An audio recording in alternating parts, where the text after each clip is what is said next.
जब मुसलमानों की तरफ से ये कहा जाता है कि जेनोसाइड हो रहा है और फ़लस्तीन में एथनिक क्लेंजिंग हो रही है, और आप ये जानते हैं कि genocide is a certain number, ethnic cleansing is a certain number, उस नंबर की इतना बड़ा काम नहीं हो रहा। या अगर मैं इसको पोज करूँ व्हाट इज सवाल को दैट नंबर? डिफरेंटली, आपको लगता है जेनोसाइड हो रही है, एथनिक क्लेंजिंग हो रही है? एब्सोल्युटली, बिल्कुल जेनोसाइड हो रही है।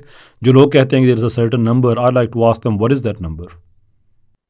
How do you define genocide? Genocide की डेफिनेशन मौजूद है यूनाइटेड नेशंस में, कि जब आप किसी आबादी को मुकम्मल तौर पर या उसके एक हिस्से को, पार्ट और टोटल, जब आप उसको कत्ल करने के लिए जाते हैं या आप उनके लिए ऐसे हालात बनाते हैं, that would be a genocide, right. अब जब इसराइल ये कह रहा है कि हम उनके अपनी गवर्नमेंट को, मैं कोट कर रहा हूँ, कि हम ह्यूमन एनिमल्स से बात कर रहे हैं, कोई पानी नहीं, कोई खाना नहीं, कोई बाकी जो चीज़ें, ये मेडिसिन और बाकी जितनी चीज़ें कहीं, वो सारी लंबी लिस्ट है, वो आप ऑन ऑन रिकॉर्ड है, वो आप देख सकते हैं कि हम नहीं देंगे, वो दैट इज़ जेनोसाइड। या आप उसमें औरतों की बात कर रहे हैं, बच्चों की बात कर रहे हैं, सिविलियंस की बात कर रहे हैं, आप हमास की बात नहीं कर रहे हैं, अलकसाम की बात नहीं कर रहे हैं। नो, आप कलेक्टिवली गज़न्स की बात कर रहे हैं कि गज़ा के लोगों के लिए पानी नहीं है, खाना नहीं है, सब हमने बंद कर दिया है, इसलिए कि ये ह्यूमन एनिमल्स हैं। और जेनोसाइड क्या होता है?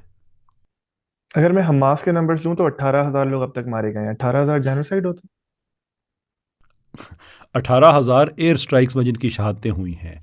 लेकिन मैं बात कर रहा हूँ कि जब आप कहते हैं ना कि हम कलेक्टिवली, मजमूई तौर पे एक आबादी को हम खाना पानी बंद कर रहे हैं, और ये नहीं कि कर रहे हैं बल्कि कर दिया गया है, तो उसमें फिर जितनी भी शहादतें होंगी वो सारी जेनोसाइड ही होगी। और मुझे ये बताएं कि आपके पास कोई आइडिया है कि 18,000 से कितनी और ज़्यादा जाने जाएं तो फिर इसको हम जेनोसाइड कहेंगे? नहीं, मेरे पास नंबर्स एग्जैक्टली नहीं है। एग्जैक्टली इसीलिए नंबर, यूनाइटेड नेशंस ने या किसी भी इंटरनेशनल इदारे ने नंबर्स को स्पेसिफाई नहीं किया। उसकी डेफिनेशन लिखी हुई है, अगर आप कहें तो मैं आपको सर्च करके भी बता देता हूँ, कि इसमें नहीं होता कि आप 70%, 78%, 89% को। नो, इट्स आइदर कलेक्टिवली सबको या उनके एक हिस्से को। जब आप उनको मारते हैं तो वो जेनोसाइड है। That's how simple it is.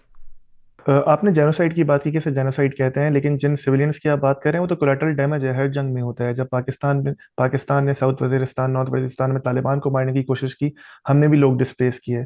हमने भी, शायद उस लेवल पर नहीं क्योंकि हमारे मुल्क का खित्ता था, लेकिन कोलेटरल डैमेज तो हमेशा होता है। हम्म।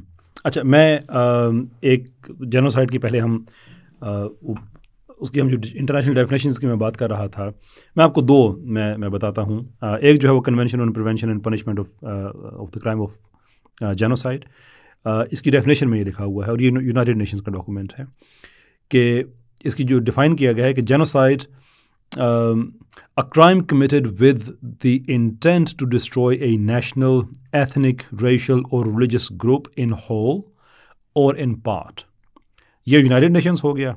उसके साथ साथ आप देख लीजिए, जो इंटरनेशनल, जो आईसीसी है, जो बैन अवी जराइम की अदालत जो है ना, आईसीसी ने इसको डिफाइन किया है कि the crime of genocide is characterised by the specific intent to destroy in whole or in part a national, ethnic, racial, or religious group by killing its members or by other means causing serious bodily harm or mental harm to members of the group, deliberately inflicting group conditions and so forth, जो कि आगे उनकी जो conditions उनकी ज़िंदगी को ख़तरे में डालती हैं। So that could be जंग के ज़रिए और any other means, जो इसमें बात लिखी हुई है। So killing or any other means। जब आप पानी बंद कर दिया, आपने खाना बंद कर दिया, मेडिसिन वहाँ पे नहीं पहुँच सकती है, what else has to be genocide then? रही बात, आपने पाकिस्तान की एग्जांपल दी कि कोलेटरल डैमेज होता है। यस, हर जगह पे कोलेटरल डैमेज होता है, लेकिन कभी पाकिस्तान की पॉलिसी में आपने देखा है कि खाना पानी हर चीज़ बंद कर दी है और इनडिस्क्रिमिनेटली हर जगह पे हम कर रहे हैं? नहीं। पाकिस्तान ने ये जो आईडीएफ का ये जो, ठीक है, उसमें बहुत सी बातें जो हैं वो ठीक नहीं हो रही। यही इंसान की लिमिटेशन होती है कि जब भी इंसान कोई सिस्टम डेवलप करता है उसके अंदर नकाइस रह जाते हैं। लेकिन पाकिस्तान ने पूरी एक एंटरप्राइज डेवलप किया था कि इन लोगों को, जो सिविलियंस हैं, पहले वहाँ से हम बाहर निकालें। और मैंने अपनी आंखों से पाकिस्तान में वो कैंप्स देखे हैं जहाँ पे सिविलियंस को पहले रीलोकेट किया गया, उसके बाद जो पीछे बचे उनसे जंग की गई, और उनका भी ये दाना पानी इस तरह से बंद करना जैसे ये कर रहे हैं ये नहीं कर रहे। और दूसरी तरफ इसराइल क्या कर रहा है, लोगों से कह रहा है कि फ़लाँ फ़लाँ शाहराह हम आपको बता रहे हैं जो सेफ़ है कि आप सदरन गज़ा की तरफ आप ट्रैवल करें, और उन शाहराहों पे ही बम फेंक देते हैं। Don't even compare my dear sir, इसमें कोई कंपैरिजन नहीं है।